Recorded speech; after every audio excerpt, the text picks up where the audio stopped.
Vous faire part d'une expérience aussi il y a longtemps, longtemps. En 2000, vous savez, on a eu une galerie pendant quelques années et donc on avait des clients réguliers et un jour, il y a une dame qui arrive, qui avait déjà acheté plusieurs tableaux chez nous, heu, assez bourgeoise, enfin voilà, à l'aise quoi, financièrement, là, on sentait qu'elle était d'un milieu très, très aisé et elle aimait bien à l'époque, à l'époque, ma ligne artistique, c'était, des trucs avec des tableaux un peu allongés avec des nuages et puis il y avait des anges qui dansaient. Enfin bon, ouais, bref, c'est assez difficile à décrire. Un peu à la Kessarine, quoi, mais bon, voilà. Et elle me dit: «Oh, j'adore ce que vous faites, tout ça, mais est-ce que vous pourriez me le faire dans une autre couleur?» Bah oui.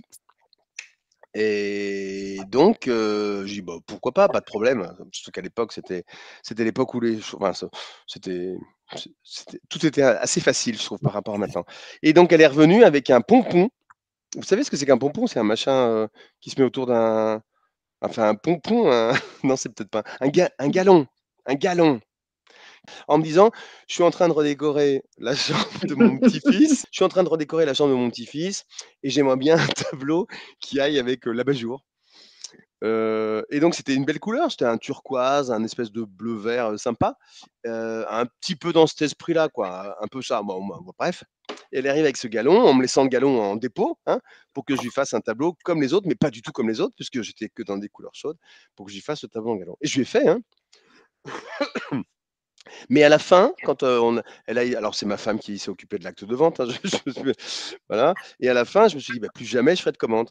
Mais en fait, c'est débile, c'est un exemple, c'est un contre-exemple, bah, qui est drôle, voilà. Mais il se passe plein d'autres choses. Voilà, il se passe plein d'autres choses dans la vie. Il faut rester ouvert à ça. Il faut rester ouvert à ça. Je pense qu'il ne faut pas se trouver au-dessus, à côté de cette histoire-là.